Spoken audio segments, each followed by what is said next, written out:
मोदी के नेतृत्व में बीजेपी और एनडीए इतिहास रच रहा है। खुद मोदी भी एक के बाद एक रिकॉर्ड तोड़ते जा रहे हैं। आज नरेंद्र मोदी ने जवाहरलाल नेहरू का रिकॉर्ड तोड़ दिया है। नरेंद्र मोदी ने आज नेहरू को पीछे छोड़ते हुए सबसे लंबे समय तक प्रधानमंत्री बने रहने का रिकॉर्ड बना लिया। मोदी ने सिर्फ एक नया रिकॉर्ड नहीं बनाया, बल्कि हिंदुस्तान में पॉलिटिक्स करने का तरीका तक बदल दिया। एक अकेला मोदी सारे विरोधियों पर भारी है। एक अकेला मोदी सारी परिवारवादी ताकतों को लगातार हरा रहा है, बार बार हरा रहा है। ना कल मोदी के सामने कोई परिवार टिका था, ना आगे मोदी के सामने कोई परिवार टिकने वाला है। 4,399 दिन, 1,05,576 घंटे, 63,34,560 मिनट, 38,73,600 सेकेंड। नरेंद्र मोदी ने जवाहरलाल नेहरू का रिकॉर्ड तोड़ डाला है। जो कोई और न संभव कर सका, वो मोदी ने संभव कर दिखाया। 13 मई 1952 से 27 मई 1964 तक, यानी 4,398 दिन तक जवाहरलाल नेहरू देश के पहले निर्वाचित प्रधानमंत्री रहे। और अब 26 मई 2014 से 10 जून 2026 तक, यानी 4,399 दिन तक देश का longest serving elected prime minister रहकर नरेंद्र मोदी ने जवाहरलाल नेहरू का रिकॉर्ड ध्वस्त कर दिया।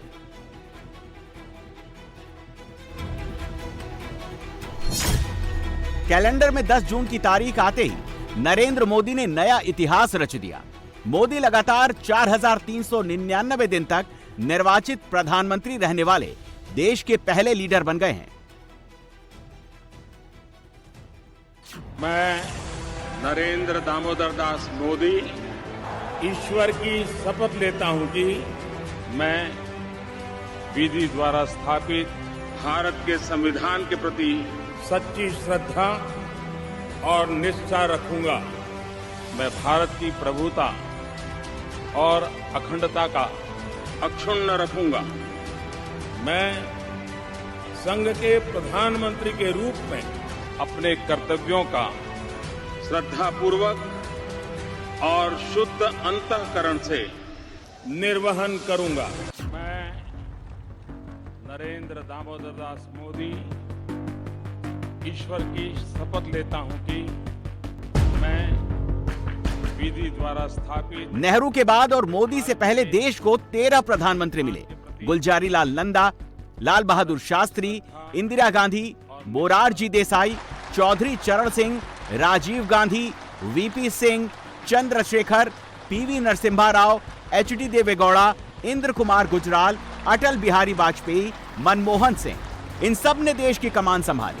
लेकिन इनमें से कोई भी नेता निर्वाचित पीएम के तौर पर ना तो नेहरू के रिकॉर्ड की बराबरी कर पाया, ना ही उस रिकॉर्ड को तोड़ पाया। वो रिकॉर्ड भी मोदी ने ही बनाया।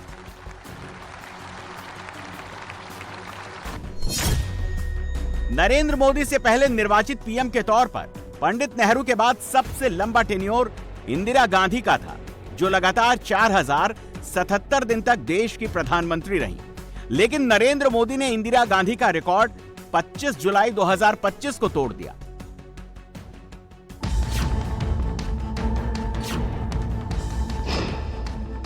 और अब नरेंद्र मोदी इस लीग में जवाहरलाल नेहरू से भी आगे निकल चुके हैं।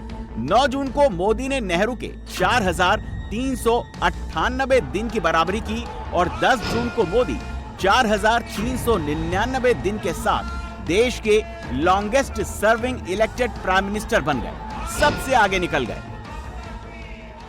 बहुत क्रांतिकारी है, क्योंकि ये पहला नॉन कांग्रेस प्रधानमंत्री है और नॉन कांग्रेस प्रधानमंत्री को अभी तक एक टर्म के बाद कोई नए प्रधानमंत्री हुए।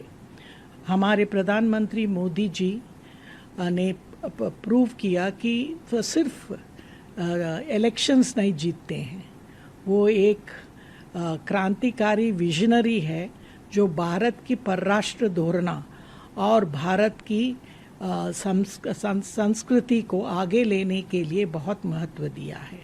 और ऐसे प्रधानमंत्री मिलना भारत के लिए बहुत बहुत हम भाग्यशील है। इसीलिए मैं सोचती हूँ कि प्रधानमंत्री सिर्फ इलेक्शन नहीं जीतते, पॉपुलर नहीं है, बट वो एक क्रांतिकारी विजनरी भी है।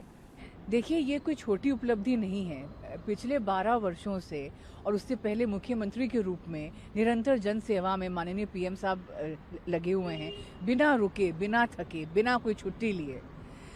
पूरे विश्व में उन्हें एक एग्जाम्पल माना जाता है लीडरशिप का। मेरे ख्याल से इससे पहले और किसी प्रधानमंत्री को कहाँ हमें देखने को मिला, इतनी इज्जत कहाँ दी गई। और पीएम साहब जो है आज तक अजय हैं और अभी तक उन्हें कोई हरा नहीं सका है। हमारे देश में भी अगर देखा जाए तो और किसी नेता को मेरे ख्याल से इतने लंबे समय तक जनता का भरोसा कहाँ मिल पाया है। भारत के यशस्वी तपस्वी प्रधानमंत्री आदरणीय नरेंद्र मोदी जी के नेतृत्व के 12 वर्ष भारत की ये लोकतांत्रिक यात्रा, ये जन जन की यात्रा है, एक ऐतिहासिक यात्रा है। 10 जून 2026 को वे भारत के सबसे लंबे समय तक लगातार सेवा देने वाले निर्वाचित प्रधानमंत्री बनके एक नया कीर्तिमान, देश का स्वाभिमान, ये मुझे लगता है ये उपलब्धि केवल समय की नहीं बल्कि 140 करोड़ भारतीयों के विश्वास, उनका जन समर्थन और लोकतांत्रिक आस्था की अभिव्यक्ति है। सोचिए 64 साल बाद एक रिकॉर्ड टूटा है। एक रिकॉर्ड टूटा तो दूसरा बना, एक पीछे छूट गया और एक आगे बढ़ गया। ये ब्रेकिंग न्यूज भी है और मेकिंग न्यूज भी है। नेहरू जी से लेकर सब पीछे छूटे और मोदी जी आगे बढ़ गए। उन गरीबों का मसीहा, एक चाय वाला, महान भारत की एक नई मशाल लेकर निकल पड़ा और पूरे भारत का नक्शा ही बदल दिया। चाल बदली, ढाल बदली, रूप बदला, रंग बदला, सब कुछ बदल दिया। भारत ने नेहरू जी का युग देखा, इंदिरा जी का नेतृत्व देखा, लेकिन आज एक ऐसा दौर है जब विश्व भारत को केवल एक देश के रूप में नहीं बल्कि विश्व को नेतृत्व देने वाला भारत देख रहा है। जो भी हो भी क्यों ना, क्योंकि भारत के पास एक ऐसे दूरदर्शी, कर्मयोगी, सबके लिए जीने वाले, सबका साथ, सबका विकास और सबको साथ लेकर चलने वाले प्रधानमंत्री हैं। क्योंकि मोदी जी हैं तो मुमकिन है। सवाल है जो नरेंद्र मोदी ने कर दिखाया वो कोई और नेता क्यों नहीं कर पाया। नरेंद्र मोदी में ऐसा क्या है जो जवाहरलाल नेहरू में नहीं था, इंदिरा गांधी में नहीं था, राजीव गांधी में नहीं था और जो सोनिया गांधी, राहुल गांधी, प्रियंका गांधी में नहीं है। इसका जवाब एक लाइन का है और वो है परिवार। हिंदुस्तान में वंशवाद वाली पॉलिटिक्स की शुरुआत ही गांधी परिवार से हुई। मोतीलाल नेहरू 2 बार कांग्रेस के अध्यक्ष रहे। उन्होंने परिवार की राजनीतिक नींव रखी। उनके बेटे जवाहरलाल नेहरू 1929 में कांग्रेस के अध्यक्ष बने और 1952 से 1964 तक देश के पहले निर्वाचित प्रधानमंत्री रहे। नेहरू के समय में परिवार की राजनीतिक छवि मजबूत हुई। 1959 में नेहरू के प्रधानमंत्री रहते इंदिरा गांधी कांग्रेस की अध्यक्ष बनी। कांग्रेस में सच्चा डायनेस्टी मॉडल इंदिरा गांधी के समय विकसित हुआ जब उन्होंने अपने बेटों संजय और राजीव गांधी को आगे बढ़ाया।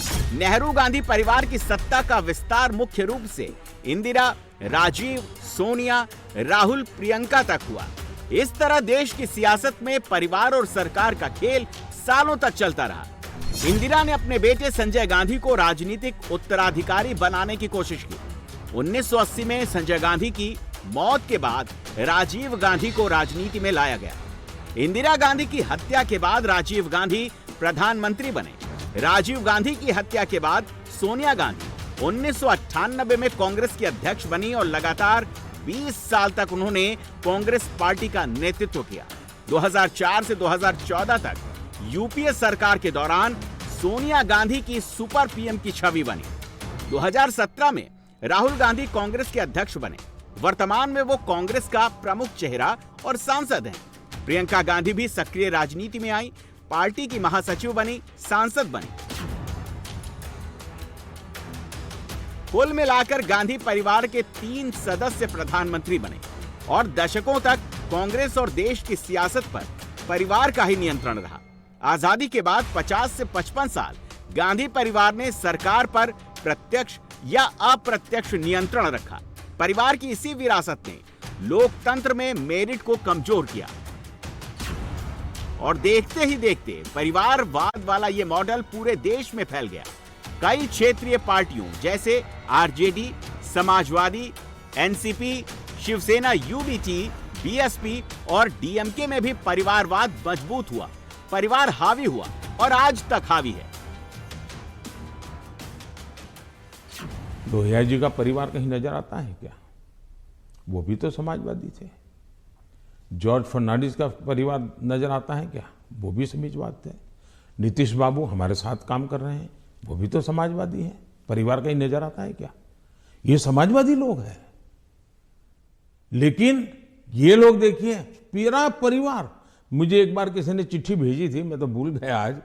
उन्होंने कहा कि इनके परिवार से, ये सपा जो है उत्तर प्रदेश का, 45 लोग ऐसे थे जो किसी न किसी पद पर थे। एक ही फैमिली के 45 लोग। 25 साल की उम्र के करीब करीब सभी व्यक्ति को चुनाव लड़ने का मौका दिया गया है। क्या ये परिवारवाद का लोकतंत्र के लिए खतरा है? इसलिए मैं कह रहा हूं, एक परिवार से अनेक लोग जनता के बीच में जाएं, एक परिवार से 2 लोग जाएं, 3 लोग जाएं और जनता उनको चुनाव करके भेजे, वो एक राजनीति का पहलू है। लेकिन दूसरा, एक परिवार के लोग ही उस पार्टी के अध्यक्ष बने, उस पार्टी के ट्रेजरर बने, उस पार्टी का पार्लियामेंट्री बोर्ड बने। पिताजी अगर नहीं कर सकते हैं तो बेटा अध्यक्ष बने, बेटा नहीं कर सकता है और बूढ़ा हो गया है तो उसका बेटा अध्यक्ष करे, पिता नहीं रहे तो पुत्र करे। ये जो विरासत और वारसा बारिश के रूप में चल रहा है, डायनेस्टी के रूप में चल रहा है, कोई डायनेमिक्स है ही नहीं, ओनली डायनेस्टी। ये जब बनता है, पार्टी परिवार की बन जाती है। और आप देखिए हिंदुस्तान की बर्बादी कहां से हो रही है। जम्मू कश्मीर से शुरू करिए, पंजाब में देखिए परिवार वाली पार्टी, आप हरियाणा में देखिए परिवार की पार्टी, उत्तर प्रदेश देखिए परिवार की पार्टी, झारखंड देखिए परिवार की पार्टी, आप तमिलनाडु में जाइए परिवार की पार्टी। ये परिवार ही पार्टी चलाता है। परिवार जो चाहे उनका भला।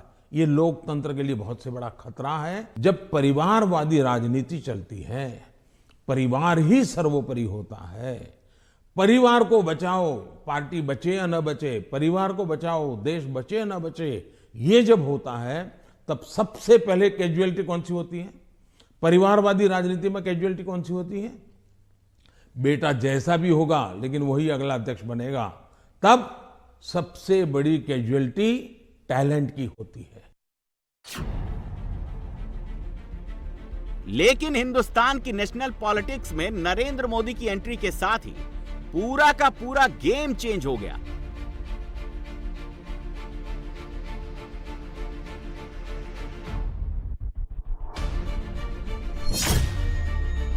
मोदी का जन्म साधारण परिवार में हुआ। मोदी के पास कोई राजनीतिक विरासत नहीं थी। नरेंद्र मोदी के परिवार का कोई भी सदस्य सक्रिय राजनीति में नहीं है। कोई भी रिश्तेदार किसी हाई प्रोफाइल पॉलिटिकल पद पर नहीं है। मोदी ने एंटी डायनेस्टी रुख अपनाया। परिवार को नहीं, पार्टी के कैडर को, युवाओं को बिना राजनीतिक बैकग्राउंड के राजनीति में आगे बढ़ाया।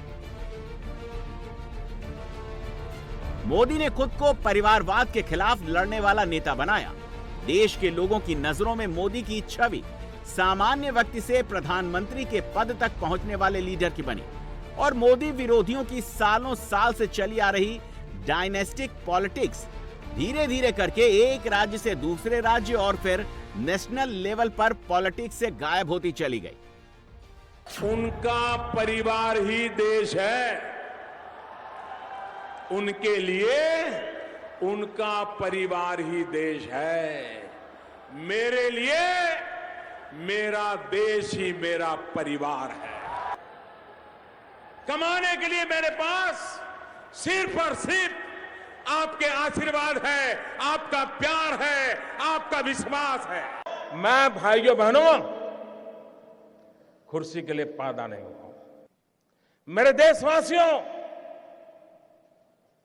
मैंने घर, परिवार,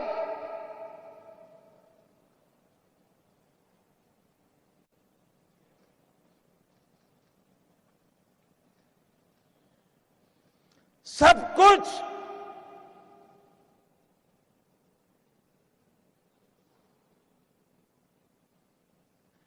देश के लिए छोड़ा है। नरेंद्र मोदी का राजनीतिक सफर बिल्कुल अलग दौर से शुरू हुआ। प्रधानमंत्री बनने से पहले उन्होंने संगठन में लंबे समय तक काम किया, जमीनी राजनीति की, चुनाव लड़े, प्रशासनिक अनुभव हासिल किया। जिस दौर में मोदी उभरे उस समय भारतीय राजनीति गठबंधन सरकारों, क्षेत्रीय दलों, वैचारिक टकराव और कड़े चुनावी मुकाबलों से भरी हुई थी। राष्ट्रीय राजनीति में किसी एक पार्टी का वैसा दबदबा नहीं था जैसा आजादी के बाद कांग्रेस का हुआ करता था। 20वीं सदी के अंत और 21वीं सदी के शुरुआत के दौर में देश की राजनीति खंडित जनादेश, गठबंधन की मजबूरियों, भ्रष्टाचार के आरोपों और अलग अलग राजनीतिक विचारों से प्रभावित रही। ऐसे माहौल में राष्ट्रीय नेतृत्व हासिल करने के लिए भी लगातार चुनाव जीतना और जनता का समर्थन बढ़ाना जरूरी था।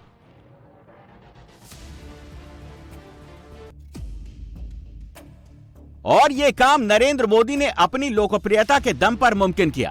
कार्यकर्ता से मुख्यमंत्री और फिर प्रधानमंत्री बनने तक मोदी का सफर लगातार चुनावी सफलताओं और जन समर्थन पर ही आधारित रहा। और इसी जन समर्थन के दम पर मोदी आज नेहरू के रिकॉर्ड तोड़ चुके हैं, एक नया कीर्तिमान स्थापित कर चुके हैं। ये 12 साल में डेमोक्रेसी में भी आमूलचूल परिवर्तन आया। हम सब जानते हैं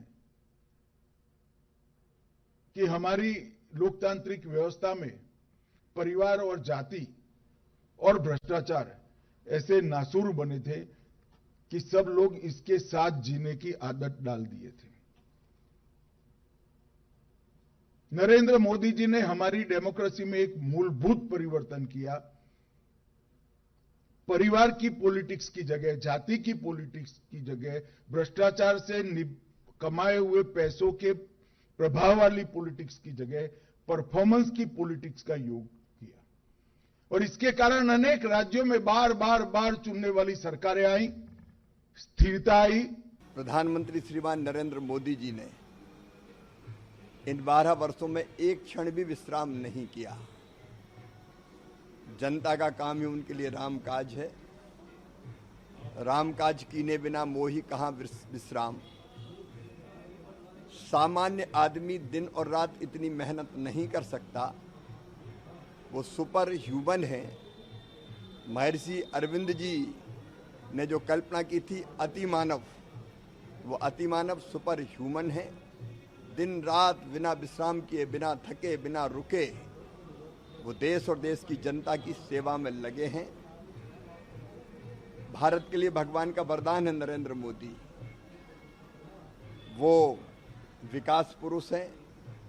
इन 12 सालों में अधोसंरचना का जैसा विकास हुआ है उसकी कल्पना करना तक कठिन था। माननीय प्रधानमंत्री श्री नरेंद्र मोदी जी के कुशल नेतृत्व में भारत नई ऊंचाइयों को छू रहा है। भारत का वर्चस्व पूरे विश्व में बढ़ रहा है। भारत में सामाजिक समरसता, लोगों के जीवन में अच्छे उपहार, व्यापार और उद्योग जगत में तेजी और 12 वर्ष सुशासन के, विकास के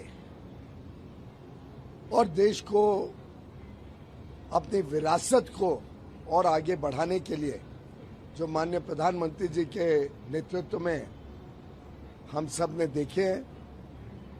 भारत के सबसे लंबे अरसे तक चुने हुए प्रधानमंत्री बिना कोई ब्रेक के, ऐसे वो खिताब भी उन्होंने आज तोड़ा है।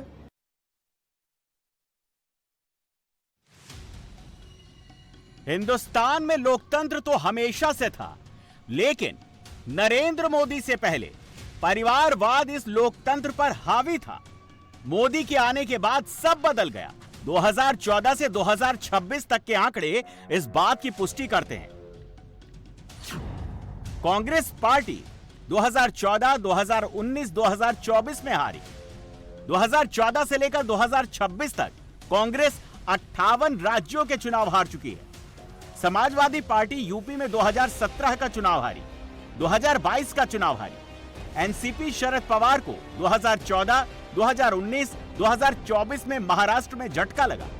शिवसेना उद्धव गुट को भी 2024 में हार का सामना करना पड़ा।